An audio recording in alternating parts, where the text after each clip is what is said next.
شین چای، میوه، البته وچه تازه میوه او په مزه. دا کابل دی. سلامونه، جوړ په خیر. سره ومو پېژندل اوس که نه چې زه په خپله یم او په کابل کې یم. په کابل کې هم د وچې میوې په مارکیټ کې یم. دا خلک چې دي دا وچه میوه ګورئ څومره ډېره د ښکاري داسې په خروارو پرته ده او له دې نه هم دوی د داسې ځای نه راوړي چې هلته بیخي په خروارو ده د عمده راوړي او دلته بیا تقریبا موږ لپاره خو دا هم عمده دي. دا ګورئ دا وګوره نو دا ته فکر کوئ چې عمده نه ده همداسې ده. دا ګورئ دا ټول شیان. راځئ چې د اصلي سړي نه پوښتنه وکړو چې دلته همدا یې کار ده. نو ستړی مه شئ. جوړ په خیر. نو اول خو دې ځان راته وښیه.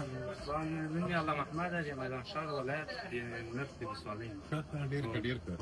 نو دا میوه چې ما مخکې یادونه وکړه دلته خو ماته عمده ښکاري خو معلومیږي چې تاسې نور هم عمده راوړئ. له کومو ځایونو؟ موږ له ولایتونو یې راوړو، بیا دلته عمده را سوپرمارکېټو والا یې وړي، ولایتو ته یې وړي او پارسین هم د عمده هم دی. له کومو ولایتونو یې راوړئ مثلا؟ کشمش و دا انځر دا له قندهار راوړو، دا پلی بادام و دا نور بادام له ساجوین یې راوړو، سره کشمش د بخارا له غزني نه راوړو، بادام له کندوز و سمنګان له دې بېل.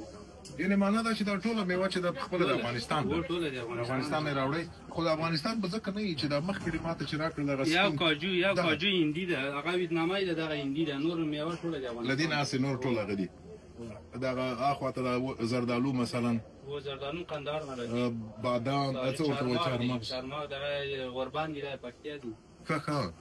معنا دا چې ټول افغانستان پکې دی او افغانستان دې ژوندی وي چې دغسې خوږې میوې دلته راوړي او دلته بیا موږ له چایو سره یې خورو او خوند ترې اخلو. وطن مو به یادوو که نه په خارج کې، خو دا ولې دغه د پخپله په وطن کې یو.